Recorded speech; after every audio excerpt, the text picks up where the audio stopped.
Fala galera, tudo bem com vocês? Olha só, estamos aqui em mais um episódio especial aqui, EcoCast, com a collab com Pastor Hélio. Pastor, que honra ter o senhor aqui e a gente também no seu canal e o senhor no canal da gente. Muito, Obrigado aí muito bom. por esse tempo que a gente vai ter junto, acho que vai ser bem bacana. Obrigado por essa collab, né? Isso, Quando a gente fala que tem 2 canais, então são a collab. isso. Então esse tempo vai ser bem interessante. Oi, Di! E aí? Oi, Quanto bom tempo? dia, boa tarde, boa noite, só pra gente não perder o costume. É, sempre, né? Quanto tempo? Quanto tempo! E hoje aqui a gente tá um convidado mais que especial. A gente sempre fala assim. Padre Eduardo, seja bem-vindo novamente. Obrigado, é uma honra ter o senhor aqui. E hoje vai ser um assunto bem legal, porque a gente tem o padre e também tem um pastor. E a gente vai quebrar muita coisa, né? Com Esses certeza. paradigmas aí. E a gente vai ter um bate-papo muito legal, né, Di? Um tempo muito bacana, né? Pra falar É, bastante coisa com conteúdo bom. Padre, seja bem-vindo novamente. Eu que agradeço ao pastor, a você, Israel, a Diene, pela oportunidade, pelo convite de estar aqui. Eu já estive com vocês uma outra vez e é sempre muito bom ter a oportunidade de falar, né? Porque falar significa traduzir sentimentos, reflexões, conteúdo e tocar as pessoas de alguma maneira. Então, gratidão pelo convite de estar aqui. Estou muito feliz mesmo. Nós também, é uma honra, né? de Fica à ter vontade. O senhor aqui, Pastor Hélio nessa collab, também Pastor Hélio vai estar falando bastante, né, pastor? Mas assim, padre, vamos voltar do início. Como que veio assim esse anseio, essa vontade de ser padre? Faz aí um breve testemunho aí, como é que foi Sabe esse que início? existem coisas que não tem muita explicação. É um mistério, né?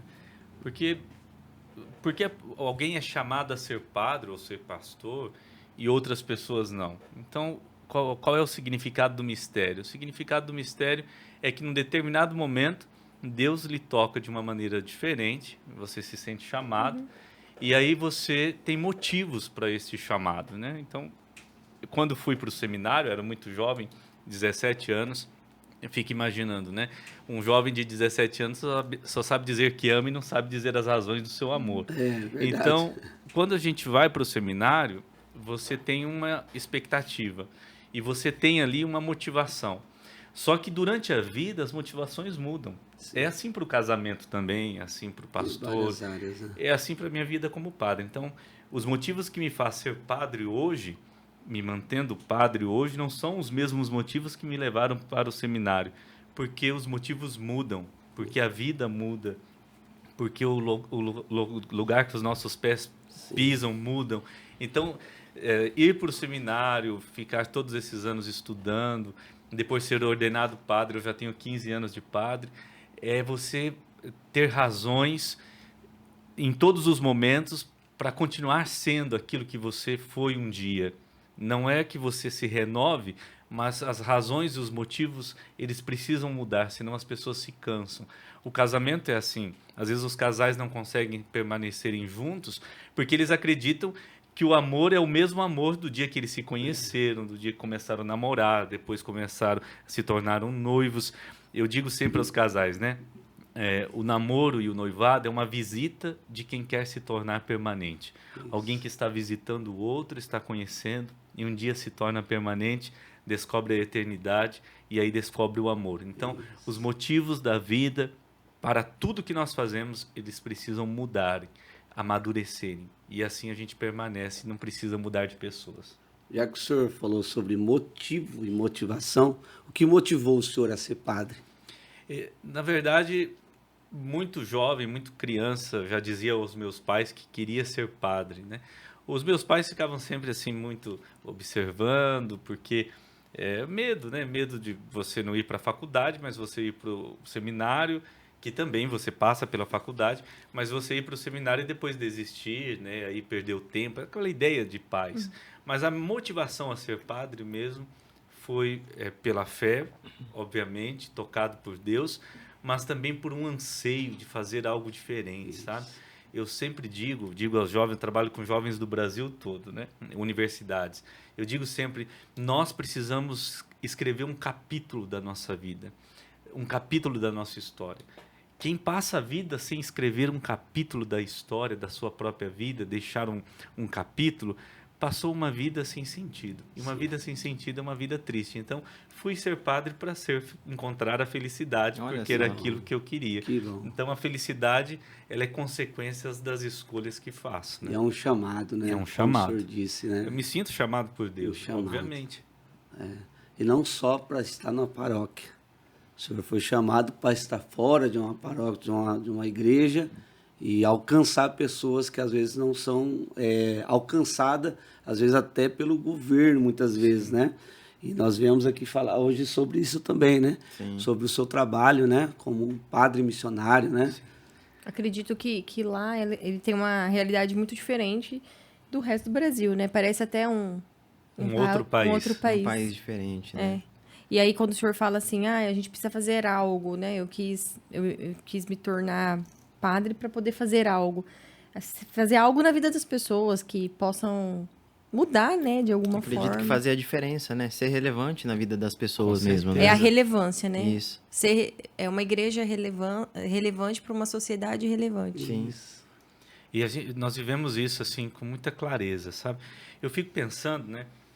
Quando nós olhamos um país como o nosso, que passou por uma ditadura militar de 20 anos, desde o golpe de 64 e até o começo da volta da democracia em 85, se tinha muita utopia. Se tinha muita utopia e poucas drogas, né? Os jovens, eles tinham mais sentido para a vida, eles buscavam mais sentido, tinham algo por que lutar. Hoje nós vemos os jovens dizerem, protestarem, mas não sabem o porquê estão protestando e também não sabem o que querem, não têm o que propor. Então eu vejo que ser missionário, para mim, eu estou hoje dentro de universidades por conta da missão Univida, em vários lugares do país. Estive na ONU, fui convidado pela ONU para uma reunião privada. Tudo isso é para dar voz àqueles que não têm, os povos indígenas. Então, um país como o nosso, que não conhece a sua história, e essa é a bandeira que levanto, não conhece a sua história, não sabe história, não estudam sobre a sua própria história, tem medo da história. Então, é um país preconceituoso. Um país como o nosso, que é um história país... que alguém contou só. É um país que nasceu da mestiçagem, é um país racista. Sim. De 1550 a 1850, 13 milhões de africanos escravizados foram tirados de um continente e levados para o outro. Sim. Os portugueses chegaram aqui, haviam quase 15 milhões de indígenas. Só nos primeiros séculos, os 2 primeiros séculos de colonização, quase mais da metade desses indígenas foram mortos. Então, ser missionário, estar no meio dessas pessoas, como você diz, impactar a vida das pessoas, é você dar voz àquele que não tem. Ninguém gosta de ser multidão e ninguém gosta de estar no anonimato. Sim. Então, você estar lá é você dar voz. De repente, você está no metrô de São Paulo, eu estou no metrô de São Paulo, naquele empurra-empurra, alguém grita, Padre Eduardo. Alguém me tirou do anonimato, me deu um nome e me fez ser pessoa, né? Em latim, persona, permanecendo feito. Este é o grande sentido da vida. Tirar as pessoas do anonimato, tirar as pessoas da escuridão e dar a elas um nome, dar sentido à sua vida. Isso é belíssimo. E quando começou esse projeto missionário do senhor? Em 2012, né? Nós vamos completar agora 14 anos. Então, iniciou com um grupo muito pequeno. Eu havia participado do Fórum Social Mundial, em Belém do Pará, foi o último Fórum Social mundial, e conheci muitos indígenas. Eu ainda era muito jovem, era seminarista, ainda não era nem padre naquela ocasião. Aliás, era diácono, fui ordenado depois. E aí estive numa reserva indígena chamada Reserva do Meruri, em Barra do Garça, que tem uma missão salesiana, são indígenas bororos, e lá naquele lugar um padre foi assassinado, um alemão, um padre chamado Padre Rodolfo. Ele foi assassinado justamente por defender os indígenas nas demarcações de terra, enfim. E aquilo me mexeu muito comigo, porque eu já gostava da questão da missionariedade, eu gostava da missão. Eu gostava dos povos indígenas, de conhecer os povos indígenas, de estudar sobre eles, de saber como eles. Lia sobre os Cadiuels, os Quiniquinauas, os Terenos, os Meinacos. Eu ficava encantado, os Cuicuros, quanto dos Guaranis. E aí o que eu pensei? Depois que me ordenei padre, fiquei o primeiro ano em Ilha Solteira, depois eu fui transferido para Santa Fé do Sul. Santa Fé do Sul tem um centro universitário, hoje centro universitário, na época era a Unifunec, e aquele ano a campanha da fraternidade falava sobre saúde pública, era refletir sobre saúde pública. E aí eu propus à universidade, elaborei um projeto, eu propus à universidade de realizar um trabalho missionário nos bairros periféricos de Santa Fé, com dentistas. E aí começamos a fazer aquilo e eu via que observava a forma que um jovem universitário, no 5º ano de odontologia, 4º ano, cuidava da pessoa ali na casa. Falei, meu Deus, levar esses jovens a cuidar de pessoas. Aí na minha cabeça eu imaginei assim, nossa, vamos levar esses jovens para a Amazônia. Mas como levar para a Amazônia? O custo é muito alto. Hoje a gente consegue ir para todos os lugares com facilidade. Mas na época não existia um projeto ainda. E aí naquele instante, então, eu pensei, vou realizar uma missão em Barra do Garça. Que é mais Lá, perto, a estrutura seria menor. E eu até. conhecia, eu estive lá. Aí eu falando com o Dr. Antônio Brandi, que foi um historiador fantástico, participou da Constituinte em 88. Dr. Antônio Brandi, um doutor historiador, eu enviei um e-mail para ele e ele me respondeu, padre, não vai para a Barra do Garça, vai para Dourados. E eu fiquei imaginando, mas Dourados, né? Mato Grosso do Sul. E aí eu fui estudar sobre o lugar. Dourados tem a maior concentração indígena do planeta. Olha só. Num pequeno pedaço de terra, é um confinamento indígena, é um chamado favelão indígena de Dourados. Segundo a ONU, é a maior tragédia, né? A maior tragédia indígena de todo o mundo. E aí eu fui conhecer... conflitos? Não, por causa da pobreza mesmo, da miséria. Eles estão marginalizados. São 3 mil, só em uma reserva. Lá tem mais de 40 mil indígenas. Nossa, mas só em uma reserva tem mais de 20 mil indígenas vivendo em 3.500 hectares de terra. Ou seja, pouca terra para muitos indígenas. Muitas pessoas, né? Então, eles foram confinados. Essa foi uma ideia de Getúlio Vargas. Confinaram eles naquele espaço. E aí acontece todo tipo de miséria.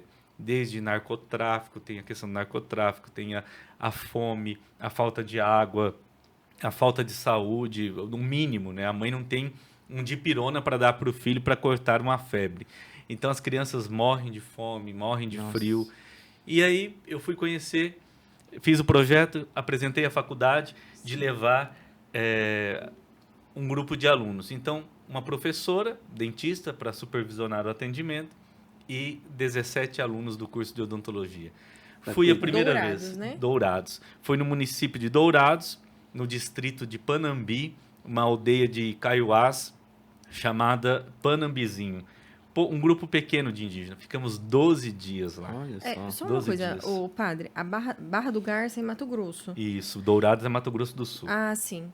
Tá. E não é o mesmo, não é indígena que tem lá, né, Barra do Garça. São indígenas. São indígenas também? Indígenas bororos. Ah, E Dourados. aí esse historiador, ele falou pro senhor para ir para Dourados por causa que é a maior... Por conta Pela da escassez por conta mesmo, da né? miséria mesmo. Pobreza Né? e A tal. pobreza. Ah, E ali é entendi. quase que divisa com o Paraguai ali, não é? 70 quilômetros. 70 quilômetros. quilômetros. É a entrada da droga pro Brasil. Pois é. Então você tem o município de Dourados, a cidade de Dourados, dividida por uma BR.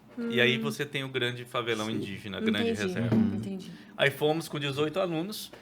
Aquilo eu fiquei encantado de ver como que funcionou. E aí falou, não, vou realizar outra. Realizei outra. A primeira chamou Missão Mosa. A segunda, Missão ECO. E depois era um multidisciplinar. Eu ia perguntar por causa do porquê dos nomes. A primeira moça, porque Santa Polônia, para nós católicos, é padroeira dos dentistas. Então, missão odontológica Santa Polônia. Aí eu coloquei, obviamente que eu não falava muito porquê, né? Até porque a missão ela é ecumênica, né? Hoje ela tem esse caráter bem ecumênico mesmo. Então, a segunda missão a missão ECO, que significa amor, e a terceira missão, Guarani Kaiowá, que são as etnias, Guarani tá. e Kaiowá. Aí depois eu fiquei Ecó pensando... significa amor? Amor. Em Em Guarani. Em Guarani, Guarani, que legal. E aí depois, então, eu fiquei pensando assim...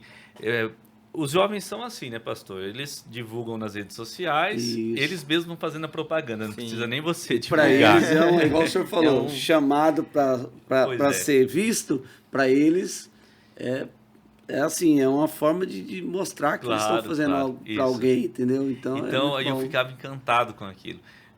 A primeira e a segunda missão eu levei só dentistas, alunos de odontologia. A terceira já entrou engenheiros, já entrou médicos, a Unesp. Crescendo. E aí, conforme ia se divulgando, até a terceira missão, que foi até o segundo ano, eu estava com 3 universidades. Hoje nós temos mais de 40 universidades. Nossa, aí tem No Brasil enfermagem. todo. Tem Agora, outros cursos. não, por exemplo, eu vou levar agora em julho 350 voluntários para a missão de Dourados. Selecionamos 350. Nós tivemos mais de 3.000 inscritos do Brasil Nossa, todo. olha, hoje você tem que fazer uma Eu sempre- seleção mesmo. eu sempre quis ir. Nós lançamos editais, não sei se vocês acompanham, a gente lança edital, o edital fica em vigor por um tempo, selecionamos os Agora tem alunos. que selecionar. Sim, Antes, né? E é só universitário? Não pode ir profissional já? Oi? Profissional. Pode ir profissional ou só universitário? Não, tanto universitários como profissionais. Ah lá, ó. Em julho, por exemplo, nós vamos levar muitos médicos e dentistas. Na Amazônia, tivemos lá com 100 voluntários. 27 desses voluntários eram médicos Olha formados. só. Né?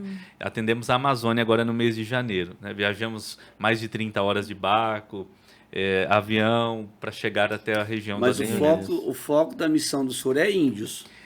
São indígenas, ribeirinhos, Os ribeirinhos também. indígenas, ribeirinhos e também atendemos quilombolas. Que a às gente vezes. ajuda uma missão dos ribeirinhos. As crianças a gente ajuda. Certo. É muito pobre ali. O que é os quilomboias? Os quilombolas são os descendentes dos escravizados, descendentes do escravizados, né?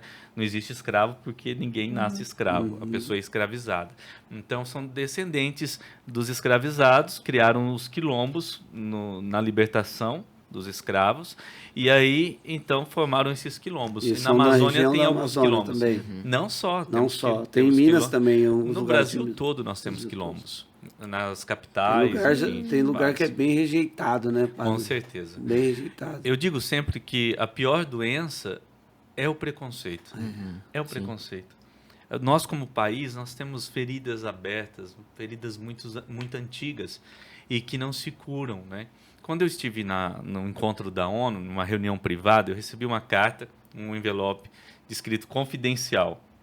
E era um convite para o encontro com a subsecretária-geral da ONU, a Alice, que é queniana, e que coordena o escritório em Nova York de crimes, escritório da ONU de crimes de genocídio, crimes atrozes, crimes de guerra e crimes contra a humanidade. E eu fui convidado justamente por conta da minha participação na questão indígena e por tudo aquilo que havia acontecido aos Yanomamis, a questão do Mato Grosso do Sul, que morrem-se muitos indígenas de fome, mas muitos indígenas assassinados e na Amazônia. Então, lá no encontro, nós éramos 70 pessoas, durou 2 dias a reunião. Quando eu terminei de falar, eu falei por 20 minutos, um discurso, nós tínhamos um tempo para falar, ela me perguntou assim, padre, me perguntou em inglês, como o senhor se sente, nós tínhamos um ponto no ouvido, como o senhor se sente falando tudo isso? Eu disse para ela, eu me sinto muito triste, porque este é meu país. E aí ela me disse assim, eu vou lhe contar uma história. Eu era a única mulher nas negociações de paz na África do Sul, quando a África do Sul aconteciam crimes terríveis, genocídio, como o genocídio de Ruanda, e, enfim, a ONU foi questionada, por exemplo, pelo genocídio de Ruanda, o genocídio da Bósnia, antiga Iugoslávia. Então, foi questionado, por que vocês não fizeram nada? Mataram aquelas pessoas e a ONU não fez nada. Então, criou esse escritório. E ela disse que ela era a única mulher nas negociações de paz, que duraram 18 meses. E aí, um dia, um bispo católico foi em TV aberta, em um microfone, várias câmeras, e disse assim, África do Sul, eu estou falando com você. Nós temos uma ferida muito antiga, uma ferida que não se cura, porque sobre essa ferida há um band-aid, e há pus e há sujeira na ferida. E ele disse assim, vamos tirar esse band-aid. Primeiro nós vamos tirar o band-aid, e isso será muito doloroso. Depois nós vamos lavar e limpar a ferida, e isso também será muito doloroso. Depois nós vamos espremer para que o pus saia, e isto também será muito doloroso. Depois nós vamos dar pontos na ferida, isto será doloroso. Nós vamos colocar um remédio, vamos cobrir com band-aid, vez ou outro o médico vai precisar ir ver para que essa ferida se cure. Vamos curar essa ferida. E aí eu fiquei pensando, eu coloquei até isso no meu livro, né? Eu fiquei pensando que nós todos temos feridas muito antigas. Uma família tem feridas, um casamento, e as pessoas têm medo de curar as feridas porque isso requer passar pela dor. Então, como país, nós temos feridas antigas, que foi a escravização dos negros, dos indígenas. Eles perderam suas terras, eles foram explorados de todas as maneiras, sexualmente, eles foram explorados também na questão de tudo que possuíam da sua própria cultura. Quando você destruir a cultura, né? Excluiu a cultura deles. você rouba a cultura de alguém, você perde a identidade. Na verdade, assim... Tira a identidade. Colocaram como se a cultura deles não fosse importante. A nossa é mais importante, é melhor. Isso. Então, vamos colocar a nossa cultura, vamos impor a cultura, a nossa Essa cultura forma sobre de eles. colonização, né? Né? E tem isso no brasileiro. Claro. Sempre tentar convencer o outro ao pensamento dele.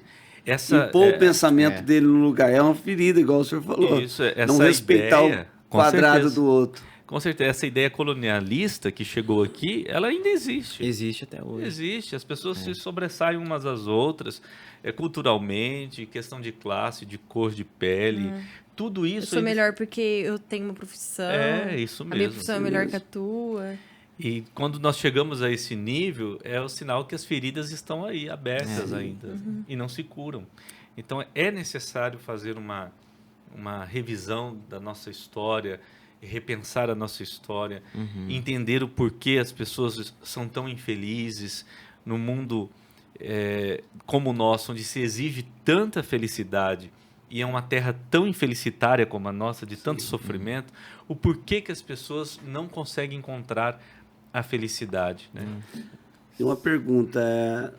Você quer? Não, pode falar, pode falar. A propaganda que a mídia faz sobre sobre a mentalidade sobre indígenas é a realidade que o senhor vê lá? Eu O que acho nós assim, conhecemos pela tela é a realidade que o senhor encontra lá ou não? nós fazemos duas coisas com os povos indígenas. Ou nós os demonizamos, ou nós os romantizamos. Ou seja, ou o indígena é aquele mal visto, que não gosta de trabalhar, que não quer sair daquela situação, ou nós romantizamos o indígena, aquela oca, aquela rede. Aquele coitadinho. pesca. Como coitado Não, mesmo. coloca aquela imagem bonita do indígena vivendo lá. Como que as pessoas... O que a gente ensina para as crianças na escola? A gente ensina para as crianças na escola que os indígenas vivem assim. Isso. Mas não ensina que os indígenas estão em diversos lugares. Nós temos hoje indígenas... Eu tenho um amigo indígena que ele é promotor de justiça. Jovem, passou agora Olha no só. concurso, menos de 30 anos. Ele é promotor de justiça, tem amigos advogados, nós temos indígenas aqui que nós trouxemos que fazem medicina, odontologia, estão estudando e que nós, como Univida, acompanhamos. Né? Eu tenho eles como filhos. Estão aqui em Jales nós Inclusive, sempre que eu vou lá na escola, tem as índios, crianças os indígenas tão pequenos, bonitinhos, né? ficam lá. Então, estão aqui. Ou seja, a televisão ela passa uma imagem do indígena, hoje menos, mas passa uma imagem do indígena, o indígena que está lá no meio do mato e que não quer sair daquela vida. Todo mundo tem o direito de escolher estar onde quiser. Sim. Você tem o direito de ser quem você é e você não pode ser enquadrado a nada. O indígena tem o direito de sair da aldeia, de ter um celular, de estudar, e ele tem o direito... De ter um carro. Claro, Claro. por que não? Assim Uma como voadeira, todos, ele pode ter tudo sem deixar de ser indígena. O senhor acredita que nem o senhor falou na parte da educação, né? que já mostra essa parte, né, ruim, vamos dizer assim, dos indígenas, né? Seja uma falha mesmo? Claro que é uma falha. E não só em relação aos indígenas. Quando eu falava sobre os 13 milhões de negros escravizados que foram trazidos de um continente, e isso nunca mais vai acontecer, isso talvez aqui na região Brasil, América Latina, talvez tenha acontecido um dos maiores holocaustos da história, e nós não falamos Ele sobre ficou isso. quieto, né? Então, acho que talvez estuda. a forma com que a sociedade olha os indígenas realmente está relacionado ao que é ali pregado ali e ensinado, né, na educação. Pois é. É uma falha muito grande ali que Os nossos jovens, as nossas crianças deveriam estudar também a história da África, contando que nós temos aqui uma realidade descendente de africanos muito grandes, muito grande, aliás. E estudar também a história do Brasil, não de guarda-chuva, né? Mas estudar a história de fato. Nós somos adultos, a Que gente não realmente precisa aconteceu. ficar embalado neste mito de origem. Sim. Traduzir a história do Brasil como uma guerra de conquista, como aconteceu no México, no Peru, é um absurdo. Aqui não houve uma guerra de conquista. Quando os europeus chegaram aqui, eles estavam, diz Darcy Ribeiro, eles fediam, estavam podres, porque passaram meses dentro de navios, chegaram aqui doentes, eles não sabiam apanhar um caju. Aliás, eles não sabiam que um caju era algo de comer. Não Era sabia... um caju, não sabia que caju era caju. O que os indígenas fizeram nos primeiros séculos foi recolher europeus brancos chegando na praia doentes. Eles fizeram isso. Se eles tivessem um pouquinho mais de educação e tivessem se relacionado com os indígenas da forma correta, eles poderiam provocar ali uma outra experiência, por exemplo. Os povos guaranis, por exemplo, são um povo que caminha. Eles têm essa visão, a cosmovisão guarani é de um povo que caminha em busca da terra prometida, a terra sem males, que é a terra onde não há dor, não há sofrimento. Essa é A ideia. A ideia deles, a visão deles. A cosmovisão guarani é essa. Eles chegavam até os andinos e se relacionavam com os povos andinos, por exemplo.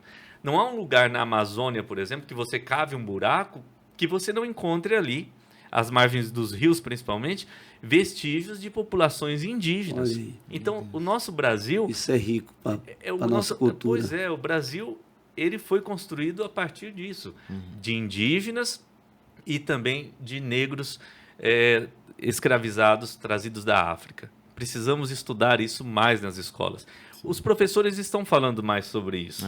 Eu acho que a visão tem sido aberta da educação. Sim. Eu acho que tem falado mais sobre essas questões, tem mudado um pouquinho também a linguagem, porque a linguagem também ela evolui e, consequentemente, nós precisamos mudar também a nossa linguagem. Sim, acredito que até esse trabalho que vocês desenvolvem, o senhor desenvolve, né, com os alunos, ele também ajuda muito a ter essa visão mais aberta, né? Até porque as pessoas que vão lá ali como voluntários, elas voltam impactadas, eu acredito, né? É uma mudança extraordinária. Muda o jeito de pensar. Essa foi uma visão que Deus te deu, porque se o senhor leva alguém que muito longe dessa realidade, quando se depara com aquilo, o senhor ganha mais um missionário. Pois é. Que vai ajudar de uma forma ou de outra, às vezes até O com tanto que aumentou contribuição. foram em 17 pessoas. Hoje Até teve hoje, mais de 3 mil né, inscrições. tem que fazer edital, porque a gente tem que selecionar, né? Já passaram pela missão, nós temos esse registro, mais de 6 mil voluntários. Olha aí. Em Poxa, 14 que anos. bacana. É muita gente, muita gente. E para alguém que vai ser um profissional, que diante da sociedade é visto como alguém acima, vamos dizer assim, um médico, ele é um pouco acima na visão do povo.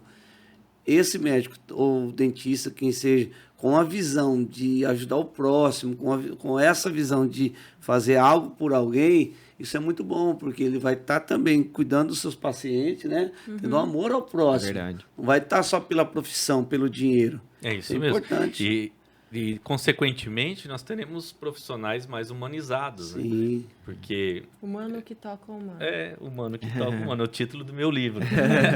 Então, humano que toca humano. Verdade. Tem rede social para achar esse livro? Tem, a gente eu vai poderia ter colocar aqui. trazido, eu Tenho esse esqueci. livro. Ah, você tem? Eu comprei. Olha só que bacana. Vou adquirir um também. Eu comecei a ler ele quando tava na academia, na esteira. Aí eu Eu gosto deixei também, ele de né, lado e falei assim, meu Deus, dá pra ler isso aqui na esteira? Não, esse livro é muito bom pra ficar lendo, mexendo, assim, eu tenho que parar e prestar E atenção. concentrar mesmo. né? Obrigado, obrigado. Então, humano que toca o humano. Uma pessoa que se humaniza, ela vai fazer muito bem aos outros. E isso é tão bonito de você imaginar, porque há muita dor escondida, né? Muito sofrimento escondido. O senhor é pastor, sabe disso, né? A gente está lá pregando na igreja e às vezes você não sabe as dores que estão escondidas Sim. ali. Então, de alguma maneira, a nossa humanidade precisa dar a possibilidade ao outro para que ele fale, para que ele verbalize as suas dores e os seus sofrimentos. É muito triste você ver alguém que sofre e não tem com quem contar. Porque o difícil do sofrimento não é o sofrimento, porque todo mundo sofre mesmo. O difícil do sofrimento é a solidão do sofrimento. Quando alguém sofre e não tem com quem contar. É que as pessoas, elas se perdem muito nas suas questões pessoais. Né? O que ela quer, o que ela tá vivendo, é muito mais importante do que o que o outro tá vivendo. Eu vi um vídeo na internet esses dias, antes de ontem, uma moça falando assim, ela tá dentro do carro e ela gravou assim um vídeo, ela falou assim, eu tô tão cansada das pessoas, eu tô tão cansada de ter esse relacionamento, eu tô desistindo. Tipo, e ela falava de um jeito que ela tava totalmente exausta, exaurida, assim, ó. Porque falta mesmo a questão da humanidade, de E forma já geral. foi E eu fui ver ferida, os né? comentários do vídeo.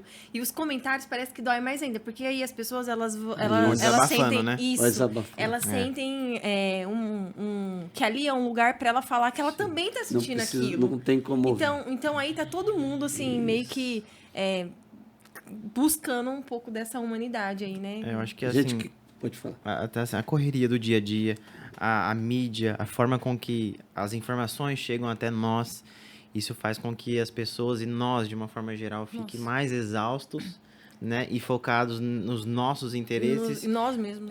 e não olhando pro O humano. outro.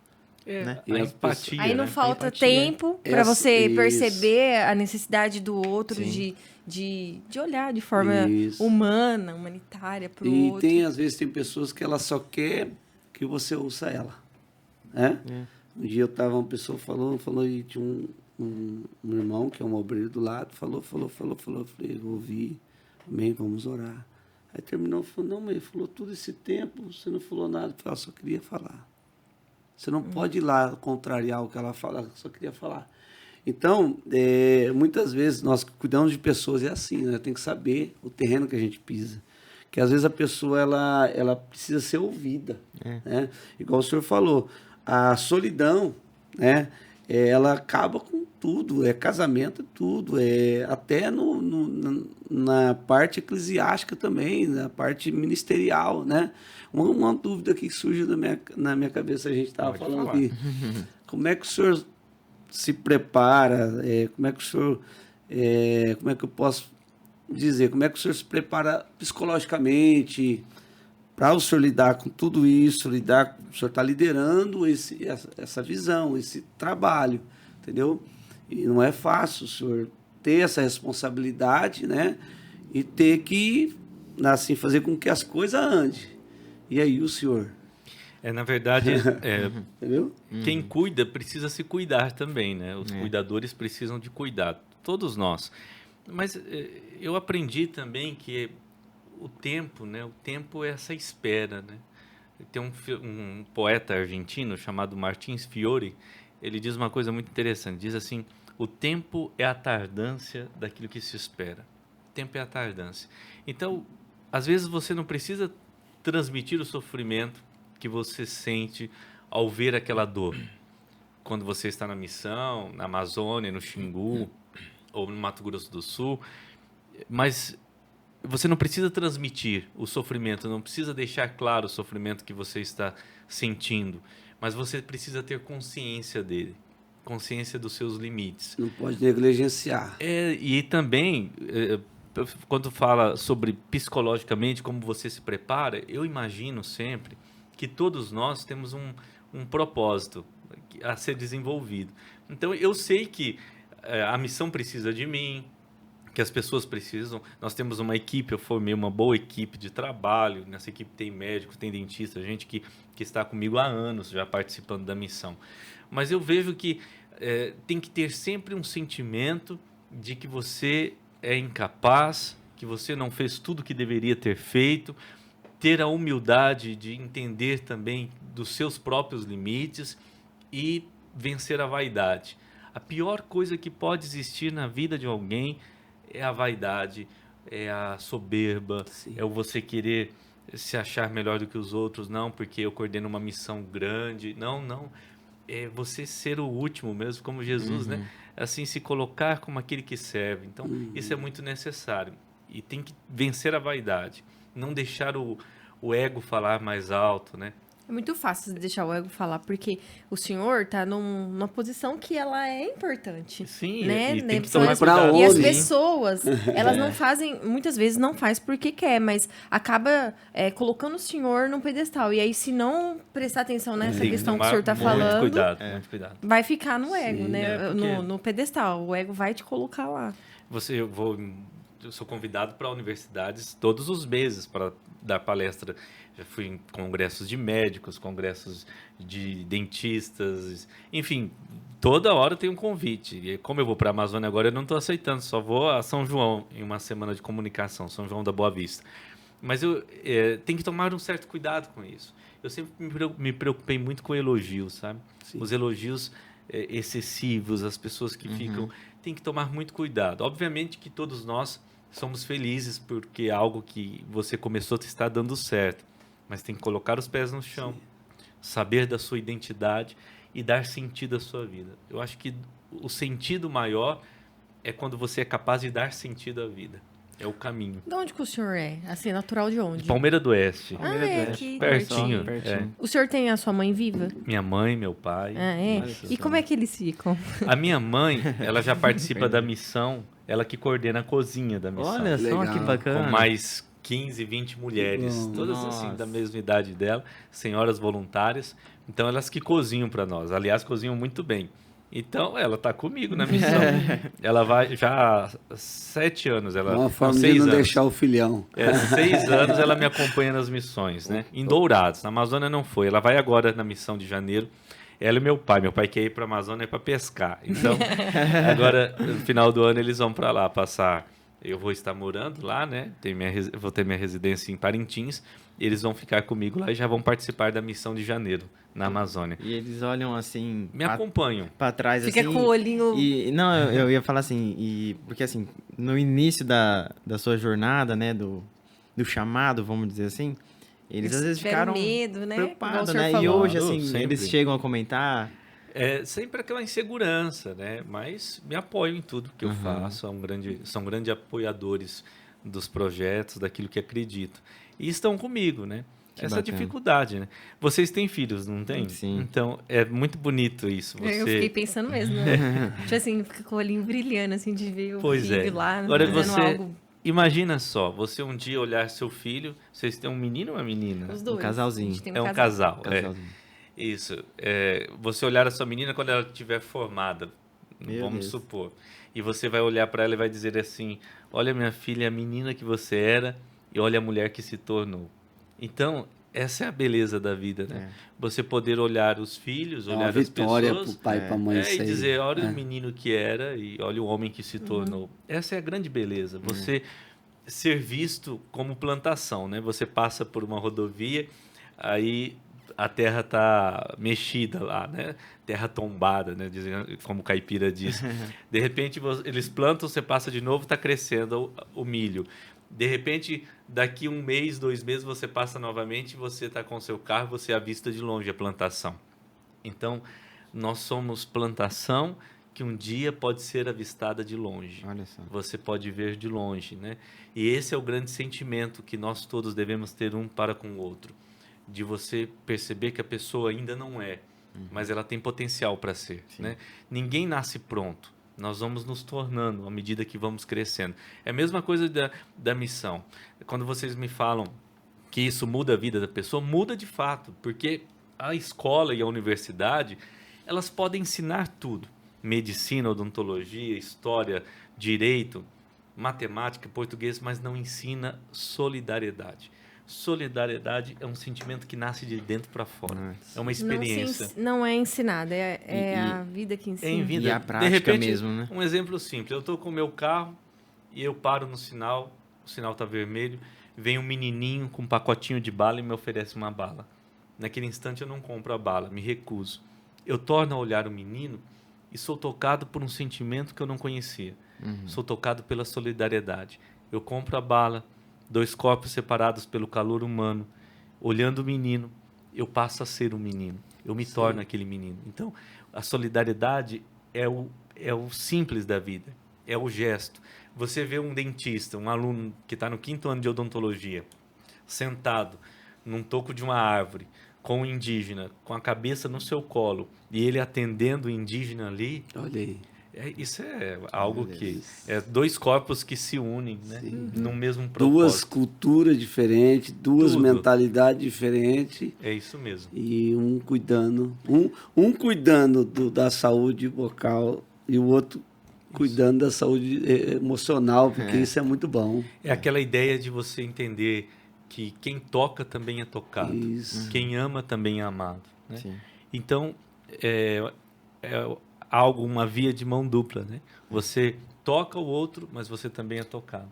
E A o vida, sentimento, ela é assim. Ela precisa ser assim. o amor Essa via precisa ser, ele vai, mas ele precisa voltar. Padre, e como é que é o caminho para quem quer ir na missão? Fala pra gente. Primeiro, assim, nós temos as universidades, mais de 40 universidades. Quando nós abrimos as vagas, ano passado nós levamos 400 para Dourados e 100 para a Amazônia agora em janeiro. As faculdades já recebem a quantidade de vagas. Cada faculdade parceira da Univida, nós chamamos assim. Por exemplo, a USP, a Unesp, eles entram... A gente já é parceiro, temos todo o contato com a direção.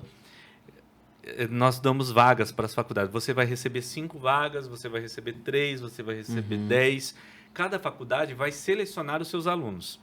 Então, eles fazem o seu edital interno, o seu processo seletivo e selecionam os alunos. Então, essas faculdades parceiras já enviam a nominata, né? Nós chamamos assim a lista dos seus selecionados, esses alunos.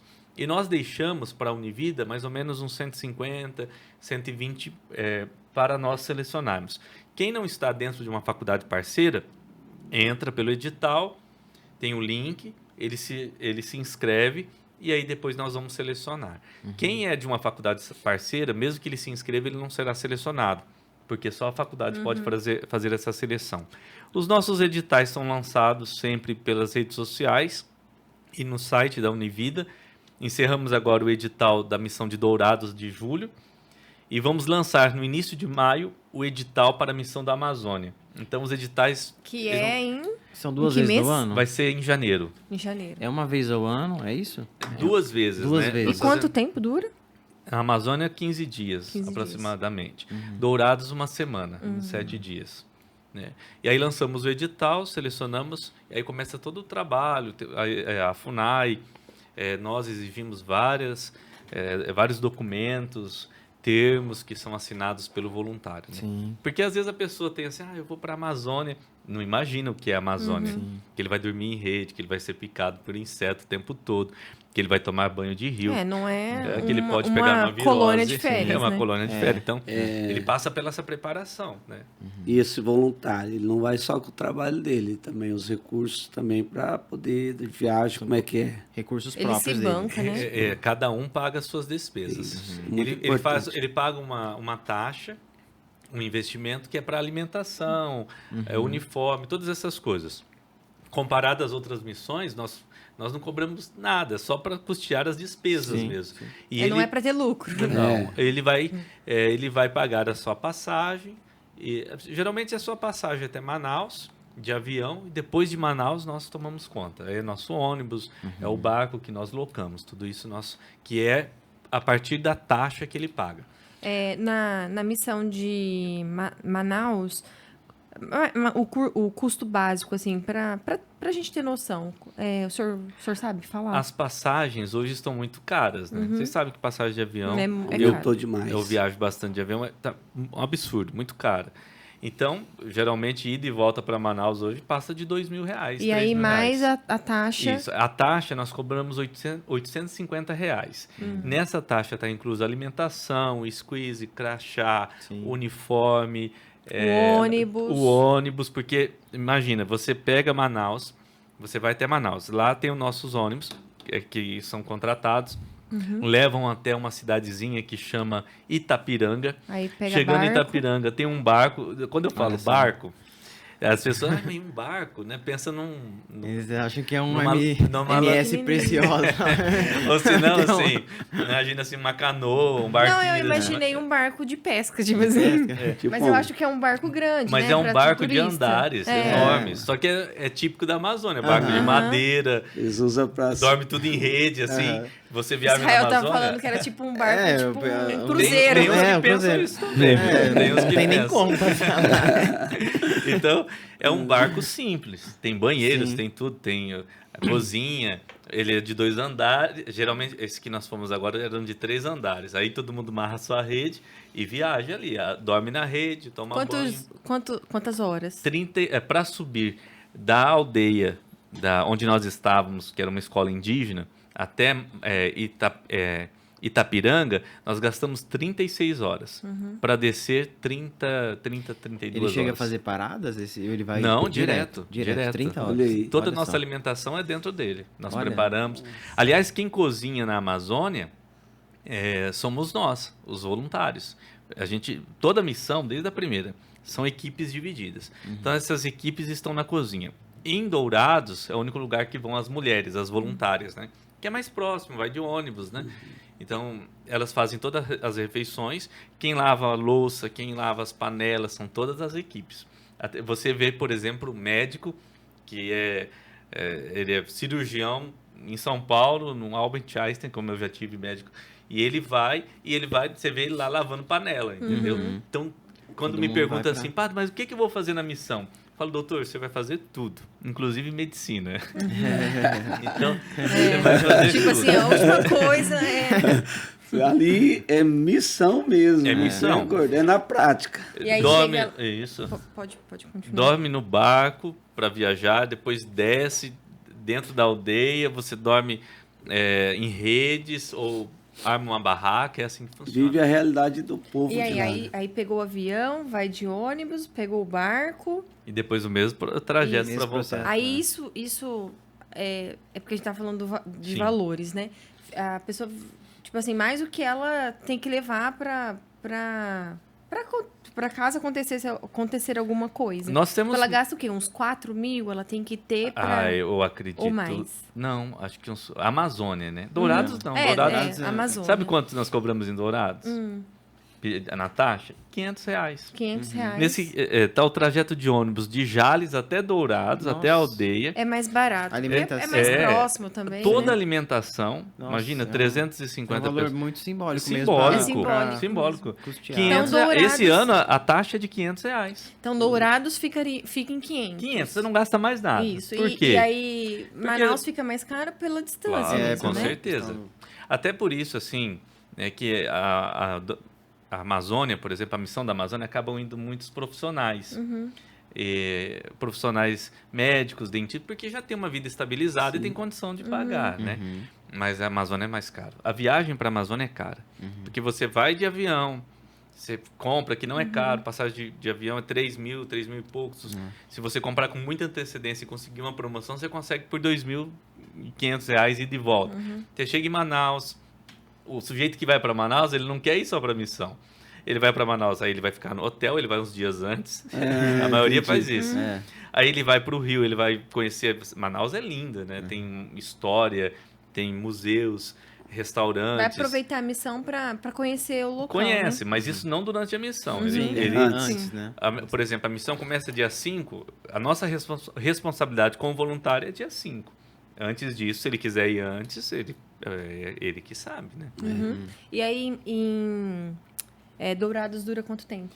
Uma 7 semana. Uma 7 semana, dias, é né? verdade. O senhor já Saímos falou. daqui às 22 horas de ônibus, e numa sexta-feira, e retornamos na outra sexta-feira. Basicamente, é a mesma missão que faz lá em... É a mesma missão. A única questão que muda é o local, né? Porque... Padre, eu acho porque- interessante falar aqui também, porque já fui diversas vezes lá na escola e eu vejo sempre água, vejo roupa. Então, assim, eu acho que é legal a gente conscientizar também as pessoas que estão assistindo que elas podem ajudar também de outra Sim. forma, né? Mesmo que elas não Mesmo que forem. elas não forem, fala pra gente quais são as formas que nós aqui que estamos aqui apoiando de outra forma, né?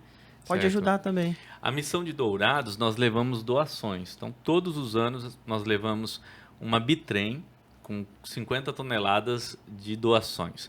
Então, isso é roupas, água, levamos água o ano passado, nós levamos alimentos não perecíveis, então são toneladas. Quem faz essa campanha? Os próprios voluntários nas suas cidades, e trazem, né? Porque nós temos voluntários de Minas, de Goiás, de vários lugares, Rio de Janeiro, Bahia.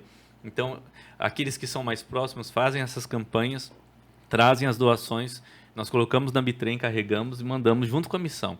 E durante a missão nós fazemos a distribuição disso. O propósito não é isso, mas desde a primeira missão começou, o voluntário leva uma sacolinha de roupas e doa, um alimento e doa. Então nós vimos que era necessário isso. Então as pessoas mesmo podem ajudar. Sim. Todo mundo tem roupas em casa que não usa Sim, mais. sim. Todos nós somos assim, né? Então, se você vai fazer um olhar no guarda-roupa, vai perceber que está sobrando. E se está sobrando é porque falta para alguém. Então, você faz a sua doação de roupas que estejam em bom estado, pode levar na escola vocacional, ou nos escritórios das paróquias da diocese, ou levar nas faculdades, nas universidades que são parceiras, e fazer a sua doação de alimentos não perecíveis e de roupas também. Lá faz muito frio, então nós levamos cobertores, a gente leva sempre muitos agasalhos, porque o frio é muito intenso.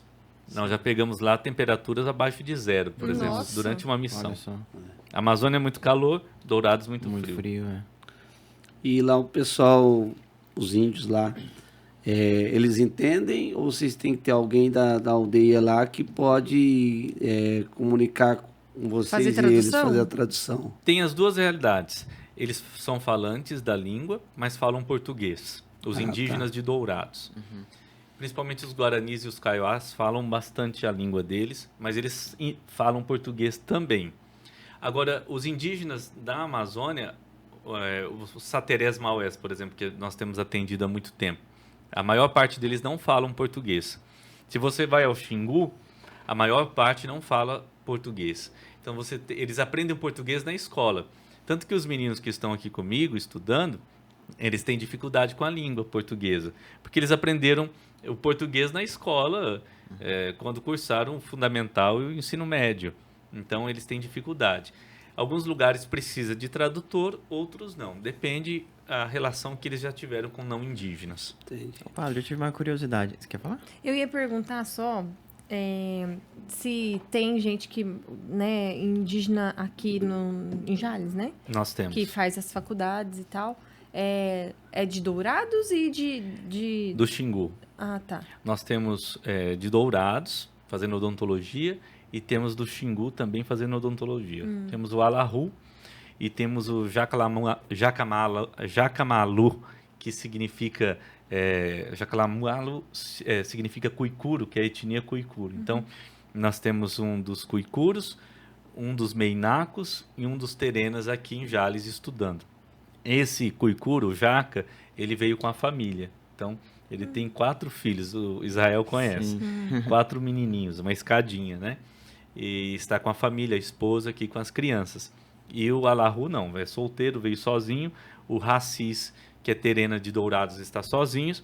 E os da medicina que estão em Fernandópolis, tanto o Ninja, como é que chama? A Marina, e temos o outro lá também, o Farato, e o Diogo, que já se formou, e o Assus, são todos solteiros. Certo. E eles quiseram vir ou fizeram um convite para eles virem? todos querem vir Todos estudar, querem. né? Mas aí nós precisamos fazer uma seleção, né? Não dá para Aí, trazer aí, todo mundo. aí a questão da faculdade, assim, como que é que eles... São bolsistas. Ah, sim, Bolsistas.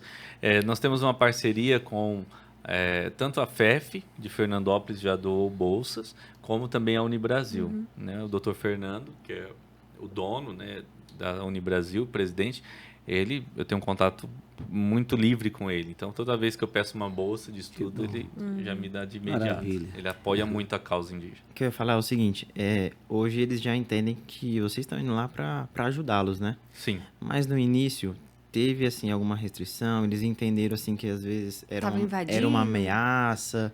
Como é que foi essa No introdução assim, né? Imagina só, um povo que foi explorado tanto como eles Tem foram, medo, né?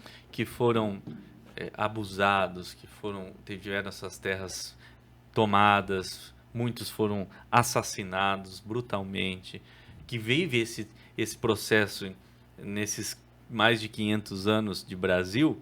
Então, obviamente que é um povo que tem medo, é um povo inseguro. Então, o indígena ele é meio desconfiado. Mas depois que eles nos conhecem, aí sim se tornam família, né? Parentes. Mas no início, realmente, eles ficam Tem meio... uma Quando nós vamos a uma dificuldade. reserva, a um lugar que nós nunca estivemos e eles não nos conhecem, então há mais essa desconfiança, né? Então, depois que nos conhecem, Dourados não, nem os lugares que a gente vai sempre Já na Amazônia. tá. Imagina, eles nos esperam, né? Que bom. Que bacana. Que alegria. É até assim interessante porque nesses anos todos de missão você vai aprendendo os nomes deles, né? E um dia eu lembro, eu tenho criança lá que eu vi nascer, né? Vi Legal. nascer e hoje conheço porque já tenho 14 anos, 13, 12 anos. Uma vez tivemos uma missão e isso marcou muito a minha vida, porque nós tivemos uma missão e num determinado momento estávamos visitando, atendendo a aldeia e tem muitos barracos lá, nas regiões de retomada, principalmente. Então tem muitos barracos ou casas muito, muito simples, pequenas assim, e dorme ali naquela casa a mãe, o pai, mais 4 crianças, por exemplo, às vezes num único colchão, assim, úmido. E nós voltamos para o acampamento e naquela noite deu uma chuva terrível. Choveu muito. Molharam as nossas barracas, nós ainda não tínhamos o alojamento que nós temos hoje, que é cedido pela Diocese de Dourados, então tivemos que mudar os colchões, as barracas de lugar, muita chuva. No outro dia encontrei um menininho que conheço desde quando nasci, conheço a família, e eles me chamam de Paim, Paim em Guarani, né, que significa padre ou pai. Aí eu encontrei ele e falei assim, choveu muito lá essa noite? Ah, pai, choveu demais, muito. Aí eu perguntei para ele, molhou a sua casa, né? Porque um barraco, molhou tudo, choveu demais. Eu perguntei para a criança, e quando chove assim, o que vocês fazem? Ele olhou para mim, começou a sorrir e disse assim, quando chove muito a gente canta para a chuva parar. Olha só. Aí eu fiquei pensando, né? Existe legado mais bonito nesta vida que uma criança que em meio à tempestade ou sofrimento Então, me ensina que ela canta para que o sofrimento vá embora. Então, são Que fatos mensagem, que vão né? aprendendo, assim, a que gente mensagem. vai aprendendo e vai experienciando na vida. Né? Muito bom. É isso aí, então vamos pro nosso momento. Ecoar. Eu tava com saudade, né? Padre, então, pense então, a gente já fez isso com o senhor, mas eu acho que é interessante. Pense que esse microfone e essa câmera aqui está sendo transmitido para o mundo todo, que está no YouTube. E o senhor tem um momento para deixar uma mensagem, algo que realmente possa ecoar e transformar mais do que vocês já fazem, esse trabalho muito bonito. Qual mensagem o senhor deixaria aí para ecoar no coração das pessoas? Eu deixaria a mensagem de que nós não podemos desistir nunca. Né? Desistir é a opção mais fácil que nós temos na vida. Então, nós podemos desistir de muitas coisas, mas essa é a opção mais fácil. Persevere nas suas escolhas, saiba o que escolher e aprenda sempre que o amor é contínuo e transformador. Ele muda sempre. Se a gente entende que as pessoas mudam, nós não precisamos mudar de pessoas e nem de lugar. Já viu criança quando está na rua? É muito pequena, caminhando, a criança anda e a mãe anda muito rápido e a criança vai atrás da mãe, tentando acompanhar. Digo a vocês que quem ama dá um passo de cada vez, caminha devagar, segura no colo, tem paciência. Quem ama passa a noite no hospital com o doente, não reclama, não tem nojo, tem os poros abertos, deixa o outro adormecer no braço, e mesmo que o braço esteja dormente, não tira o braço para não acordar aquele que adormeceu. Segura na mão, fica do lado, tem paciência.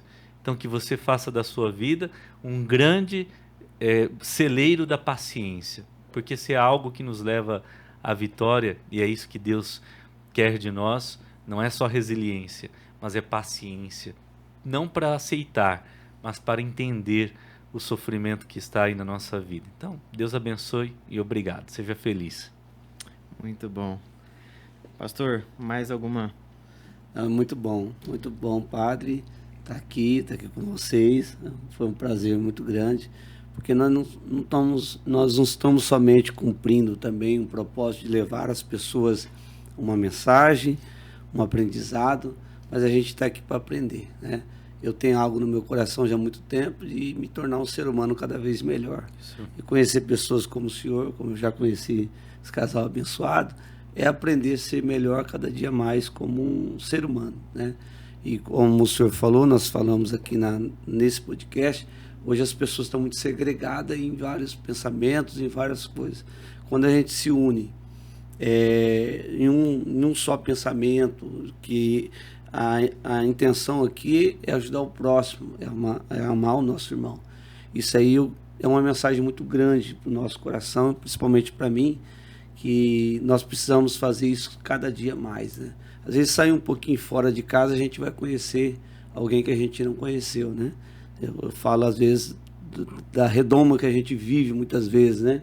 Eu estou na igreja, eu sou pastor, e eu não conhecia tão direto e tão próximo a história de um padre assim, como hoje eu estou conhecendo o senhor. Para mim é um prazer estar aqui. Também. Prazer estar aqui, prazer estar com Prazer vocês. é nosso, pastor.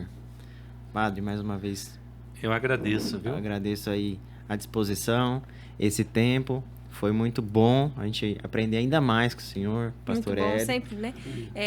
Lembrando que o senhor sempre tem aqui as portas abertas. Obrigado, Voltar obrigado. quando quiser. Com certeza.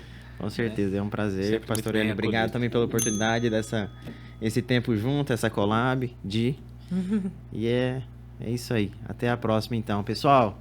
Obrigado mais uma vez. Deus E não se abençoe. esqueça, vamos ecoar. Tchau, tchau. Tchau.